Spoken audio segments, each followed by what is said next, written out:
Hello friends, कैसे हैं आप। आई होप आप सब बढ़िया ही होंगे। दोस्तों, काम तो हम सब करते ही हैं, लेकिन काम करते करते हम कई बार कुछ ऐसी प्रॉब्लम से घिर जाते हैं कि अगर हमें उनका सोल्यूशन ना मिले तो हमारा काम तो मुश्किल हो ही जाता है, साथ साथ हमारे समय और पैसे की भी वेस्टेज होती है। तो आज मैं आपके लिए कुछ ऐसी टिप्स एंड ट्रिक्स लेकर आई हूँ जो कि आपके काम को तो आसान बनाएंगी, साथ साथ आपके ढेर सारे पैसे की भी बचत करेंगी और आपका समय भी बचाएंगी। चलिए देर ना करते हुए आज की वीडियो शुरू कर लेते हैं अपनी पहली टिप से। चलिए फ्रेंड, मेरी पहली टिप होने वाली है चीनी को लेके। दोस्तों, कई बार मॉइस्चर के कारण या कई बार रेनी सीजन में क्या होता है, हमारी चीनी के अंदर मॉइस्चर चला जाता है, जिसके कारण हमारी चीनी सारी गीली हो जाती है और बिल्कुल बेकार हो जाती है, किसी काम में नहीं आती, क्योंकि ये बिल्कुल मॉइस्चर के कारण बिल्कुल ये पानी बन जाती है। तो ये आपकी चीनी बिल्कुल भी ख़राब ना हो, तो उसके लिए एक ट्रिक आपके साथ शेयर करने वाली हूँ कि आपने क्या करना है कि आपने जब भी अपनी चीनी को स्टोर करना है तो सबसे पहले आपने एयर टाइट कंटेनर का यूज़ करना है। अगर आपका एयर टाइट कंटेनर नहीं है तो आपने दूसरा काम क्या करना है, इस तरीके से लेना है आपने टिश्यू पेपर, और टिश्यू पेपर लेने के बाद आपने लेने हैं इस तरीके के चावल के कुछ दाने, और चावल के दाने लेने के बाद आपने क्या करना है, इस तरीके से आपने टिश्यू पेपर के अंदर फोल्ड कर देना है। फोल्ड करने के बाद आप किसी भी रबड़ बैंड से इसको सिक्योर कर दें ताकि ये खुले ना। इसके बाद आपने क्या करना है, अपनी चीनी के बीचों बीच जो है आपने इस टिश्यू पेपर को रख देना है।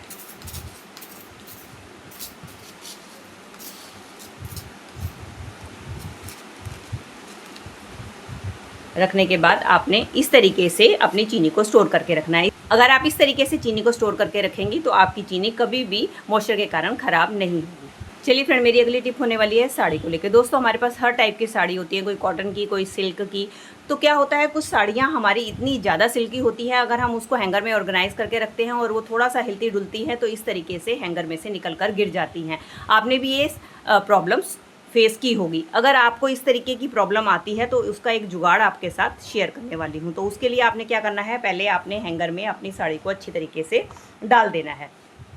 ये देखिए, इसके बाद आपने लेनी है इस तरीके से क्लॉथ क्लिप्स, और क्लॉथ क्लिप्स लेने के बाद आपने इसके ये जो साइड्स के एंड्स हैं इसके ऊपर आपने इस तरीके से क्लॉथ क्लिप को लगा देना है।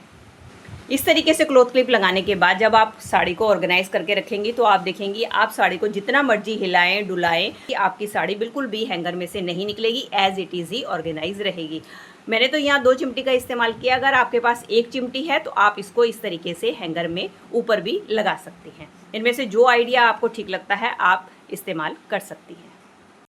चलिए फ्रेंड, बढ़ते हैं अगली टिप की तरफ। अगली टिप होने वाली है हल्दी को लेकर। दोस्तों, मार्केट से तो हम हल्दी खरीद के लेकर आते हैं क्योंकि हमारी हर दाल सब्जी में हल्दी का इस्तेमाल होता है, लेकिन खरीदने के बाद हमें ये नहीं पता होता कि हमारी हल्दी ये फ्रेश है या इसके अंदर मिलावट है। उसका पता कैसे कर सकती हैं, उसके लिए आपको एक ट्रिक बताने वाली हूँ। उसके लिए मैंने ग्लास में ले लिया है पानी। अब हम क्या करेंगे, इस हल्दी को हम डाल देंगे इस पानी के अंदर, और इसके बाद हम इसको चम्मच की मदद से हिला लेंगे। हिलाने के बाद आपने इसको थोड़ी देर के लिए इसी तरीके से छोड़ देना है। जो कि नकली हल्दी होगी वो आप देखेंगे कि जब आप उसको पानी के साथ मिलाएंगे तो ये पानी के साथ इसी तरीके से घुली रहेगी, बिल्कुल आपका पानी जो है पीला पीला रहेगा। लेकिन जो असली हल्दी है उसकी पहचान ये है कि जब आप इसको कुछ देर के लिए ऐसे ही छोड़ देंगे तो जो असली हल्दी है वो नीचे की तरफ जाके तले में आपके बैठ जाएगी, और ऊपर आपको जो पानी है वो बिल्कुल ट्रांसपेरेंट दिखाई देगा। उससे आपको पता चल जाएगा कि आपकी हल्दी असली है या नकली है। चलिए फ्रेंड, मेरी अगली टिप होने वाली है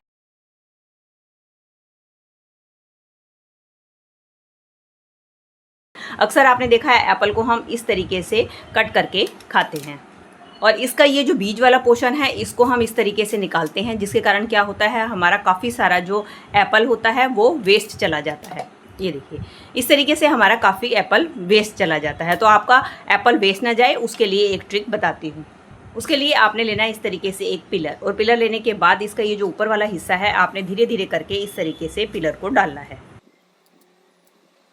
इस तरीके से आप डालेंगी तो इसका जो बीच वाला पोर्शन है आप ये देखेंगे, ये देखिए इस तरीके से इसका बीच वाला पोर्शन है सारा का सारा आपका एक ही बारी में निकल कर आ जाएगा। अब आप बड़ी आसानी से अपने एप्पल को काट कर अपने फैमिली मेम्बर्स को खाने के लिए दे सकती हैं। ये देखिए, अब इसके लिए बार बार आपको एप्पल को बीच में से काट कर उसके बीज नहीं निकालने पड़ेंगे, और जिससे कि आपका टाइम भी वेस्ट नहीं होगा और आपके एप्पल जो है बिल्कुल बीज फ्री हो जाएंगे।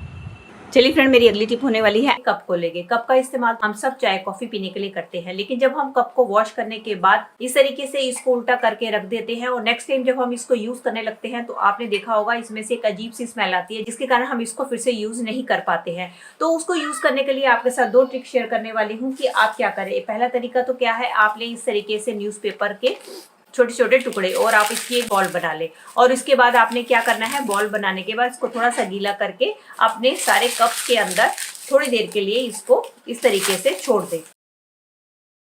ऐसा करने से क्या होगा, आपके कप के अंदर जितनी भी स्मेल होगी थोड़ी देर में ये स्मेल दूर हो जाएगी और आप इन कप का इस्तेमाल कर सकते हैं। अगर आप ऐसा नहीं करना चाहते तो दूसरी ट्रिक ये है कि आप क्या करें, आप लें इस तरीके से तवा। जब भी हम खाना बनाते हैं, खाना बनाने के बाद हमारा तवा थोड़ी देर के लिए गर्म रहता है, तो उसके बाद आप क्या करें, अपने जो धोए हुए कप है उसको आप इस गर्म तवे के ऊपर इस तरीके से उल्टा करके रख दें।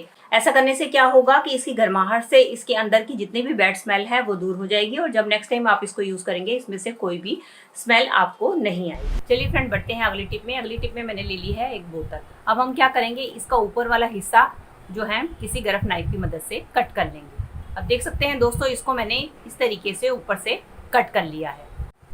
अब इसका इस्तेमाल कहाँ करना है, चलिए मैं आपको दिखाती हूँ। तो हमने ये जो टूल बनाया है इसकी मदद से हम बहुत ही आसानी से अपने सिंक की ब्लॉकेज को ठीक कर सकते हैं। उसके लिए आपने क्या करना है, ये जो बोतल का कटा हुआ हिस्सा है इसको आपने अपनी जो नाली होती है उसके ऊपर रख के धीरे धीरे आपने इसके ऊपर प्रेशर देना है। ऐसा करने से क्या होगा कि आपका पानी प्रेशर देना है, प्रेशर देने से क्या होगा, आपकी जो भी नाली ब्लॉक हुई है वो खुल जाएगी और आपका सारा पानी निकल जाएगा। इससे आपको बार बार प्लम्बर को बुलाना भी नहीं पड़ेगा और आपके पैसों की भी बचत हो जाएगी। ये थी दोस्तों मेरी आज की वीडियो। आई होप आपके लिए यूजफुल रही होगी। अगर आपको वीडियो अच्छी लगी हो तो प्लीज़ इसे एक जरूर लाइक दीजिएगा और मेरे चैनल को घंटी के साथ सब्सक्राइब कर दीजिएगा अगर आपको ऐसी ही और वीडियो देखनी है। चलिए मिलते हैं नेक्स्ट वीडियो के साथ। Till then take care and bye.